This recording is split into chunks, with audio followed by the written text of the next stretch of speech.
Fly South African's Airlink, they said, and you will love it. So I was rather excited since some consider them as one of the country's best. However, my flight turned out to be quite a disappointment.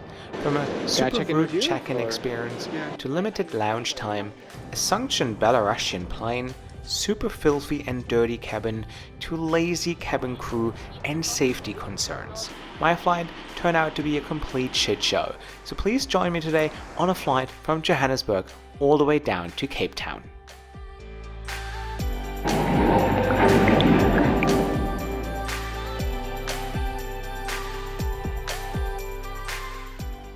Prior to this flight, I took a long 14 hours economy class trip on the Australian flag carrier Qantas from Sydney all the way down to Johannesburg. So deep down, I was craving for a good domestic business class product, so let's head to the airport.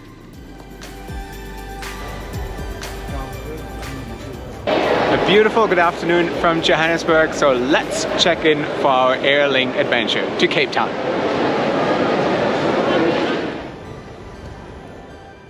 Upon check-in, I was confronted with the least bothered agent I've seen in a while. He felt a borderline offended that I interrupted his social media session, and halfway through the check-in, he left the counter to greet his colleague and join them for a little chat. I mean, why not? Once he came back, all his attention shifted to his co-worker, and when I asked where to find the lounge, he said, "I will find it, don't worry." Well, this guy definitely is a contender for the Employee of the Month award.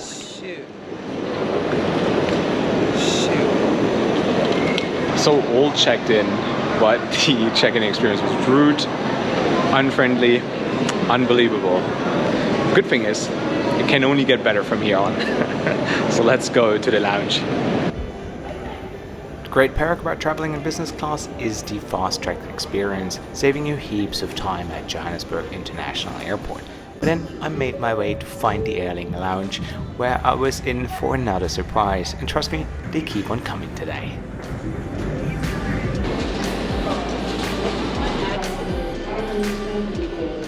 Hey, how are you? Scanning? Sir, how are you? Good. Which one are you scanning? Airlink? It's Airlink Business. Yes. Okay, let me select the right transaction. Sure. Alright, in the lounge you have a time limit of 2 hours prior to the departure. That's fine. You're still early by 30 minutes.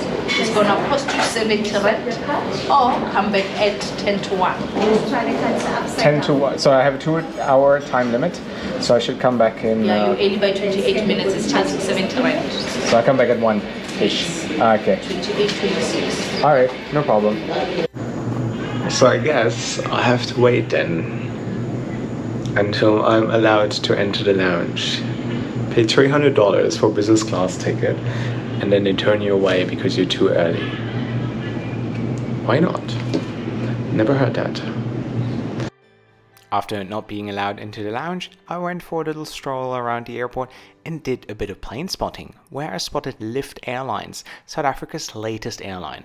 Fun fact, they are operating the oldest Airbus A320 in the world, with an age of 34 years. To be more specific, it was number 53 of the Airbus production line. Safety is our top priority. So back to the lounge. Let's see if they're gonna let me in this time. Let me switch for it. Am I allowed in now? Let's scan and check.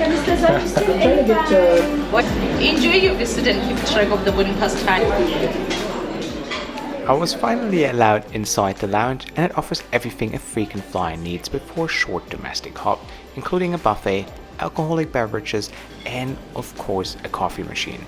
But the place is quite dark, has no views, and feels a little bit unwelcoming, so I thought I'm gonna make my way to the gate instead.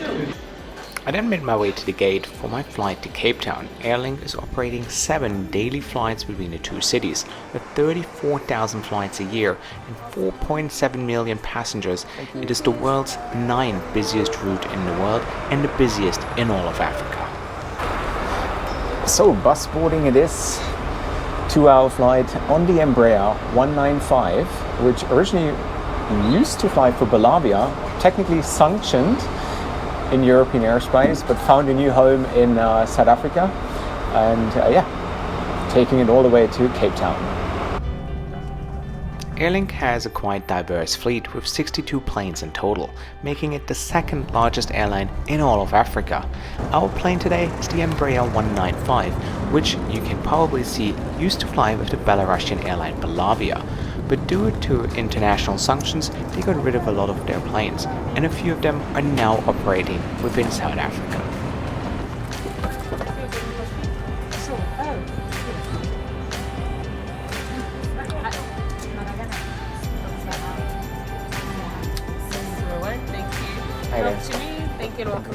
And here we are, welcome on board the Embraer 195, featuring 11 seats in business class in a 2-1 configuration in 96 seats completed in economy class. Water would be nice, yes.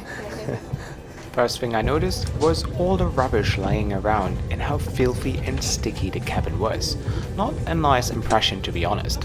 The plane was sitting at its position for a couple of hours, giving the airline enough time to clean it. However, that doesn't seem to be a priority on Airlink at all. I was handed a bottle of water and we made our way to the runway with a little delay of half an hour. However, now is a great time to check out my Patreon page for some cool extra perks such as access to my WhatsApp group, a Cahill keyring, or early access to my videos. Check out the link in the description box below.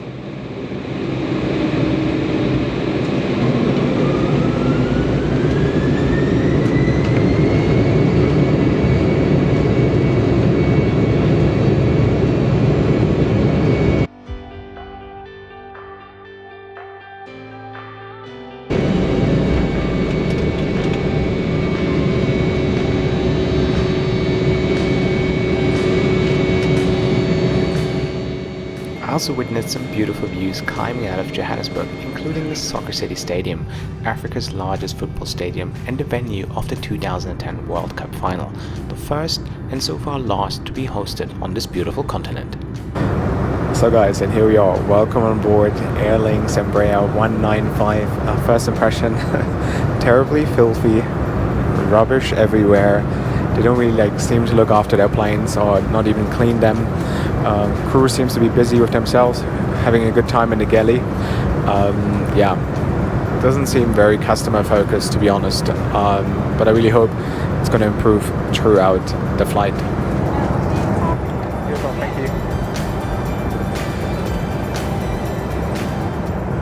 What I do find impressive is though the cabin crew took the drink orders of 11 passengers and just memorized it.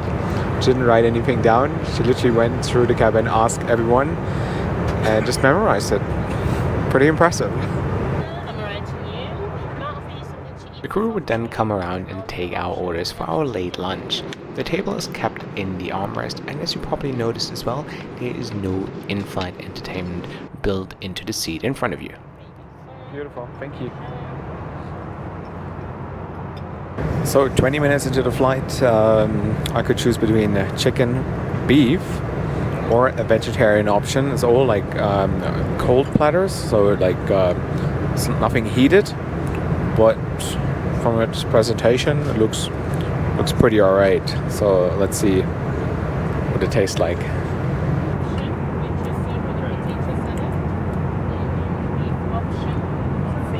So finally, I have something good to say. The meal service was pretty delicious in terms of quality, very satisfying.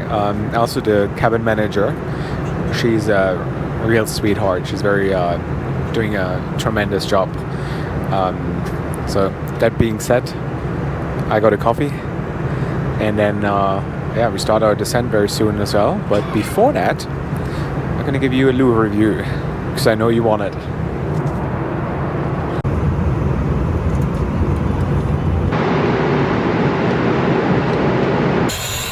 So guys, welcome to the segment of the show I least enjoy.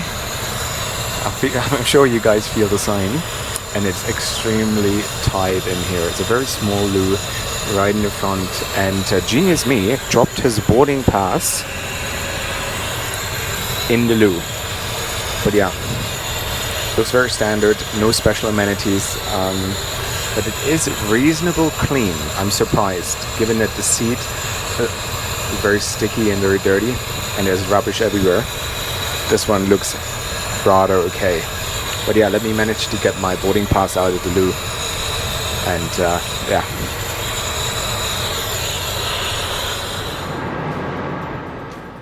We still had roughly an hour to go, and when I returned to my seat, I've noticed a crew behavior I haven't seen on over 600 flights. All of the crew went into the back galley and stayed there for the rest of the flight. But in order to keep an eye on the business class passengers, they opened the curtain between both classes so they could see us from the rear galley.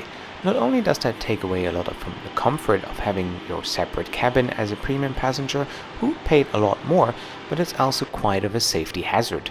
My research suggests that both galleys have to be manned at all times during the flight. It seems that safety isn't really a priority on Airlink, and such crew behavior suggests that they are poorly trained when it comes to anything safety related. I hope the airline can improve these in the near future. Shortly before we touched down, the crew returned to their stations, and I was still puzzled by their behavior. However, the views approaching Cape Town are absolutely stunning. I've visited the city before, and I can honestly say it's one of the most beautiful places I've ever seen. Definitely a place that you need to add to your bucket list. But before we touch down in Cape Town, let me introduce to you today's sponsor. Today's video is sponsored by Surfshark VPN, a must-have tool for any traveler and frequent flyer. By using a VPN, you surf the internet safe and anonymously, especially when using public Wi-Fi. And you get around censorship all around the world. Whether you want to use Instagram in China, use WhatsApp calls in Dubai, or consume TikTok in India. Or watch adult movies in the Middle East. And it also works on all your devices, but let me show you my favorite perk. Finding cheaper flight deals by changing my IP address to a low-income country, saving me plenty of dollars every year. But also, as a huge sport fan, I can watch my favorite football team from all around the world or access different libraries on Netflix by using Surfshark VPN. So, and by using the link in the description box below or using the code Josh Cahill, you will get 3 additional months for free, which is an absolute great offer. So go check it out. And now let's go back to the review.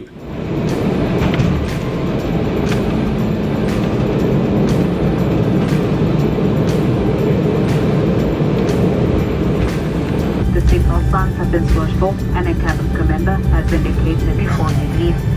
Use caution when opening the overhead storage compartments to prevent injury from items that may fall out. Please be patient with us while... Thank you. Bye. Thank you. Bye-bye. Thank you.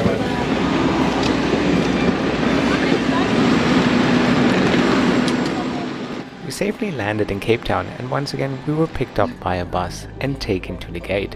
Once I collected my bag, I made my way to the airport hotel next door, since I was only staying for one night and flying back to Johannesburg the next day on South African Airways. If you don't want to miss out on that video, hit that subscribe button right now.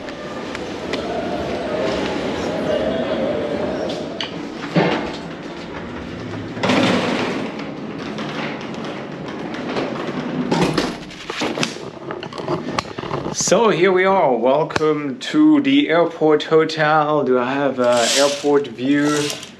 I do. Nice. Just here for the night. And tomorrow I'll be flying back on South African Airways on their Airbus A330. So I hope this is going to be a better experience than it was today. Ground experience in Johannesburg, terrible, rude staff, unfriendly, not very helpful.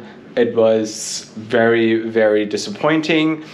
Lounge, it's not their lounge, it's not a dedicated Airlink lounge, but they can still like do something about the timing, hey? I mean, it's ridiculous to be like being sent away because you come too early, right? I think that's absolute nonsense. Flight then as such, like the airplane was in a terrible condition, rubbish everywhere. They don't really look after their hardware, which once again was rather disappointing. The only good thing on this flight was literally the food service. Meal was good and the crew was lovely. The cabin manager the rest of the crew was really like, they're lazy, and this is not a problem. That would happen. Then everybody moved to the back, and then they just kept the curtain open so they could observe from the very back galley whether something is happening in the front or not. From my understanding, leaving the front galley abandoned for most of the flight, gross safety violation. I also like, you pay a lot of money, right, to get all the benefits of a business class cabin, right? You want to get on the plane first, the lounge, you want to have your comfort, you want to be separated, right? That's why you have a curtain, right?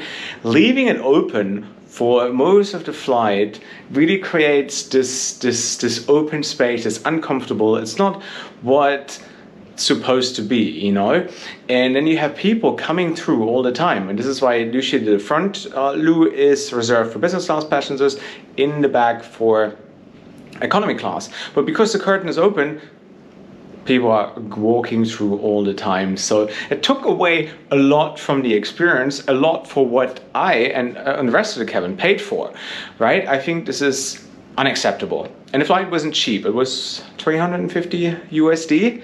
So I would have expected a lot more. So personally, I think Airlink is like, it's not a good airline. They didn't deliver. They don't seem to care as well, like feedback wise, like on Instagram, the stories, like didn't seem to be interested in that. And that's what you can tell. They don't really care about the customer, and they don't want to create a great customer experience.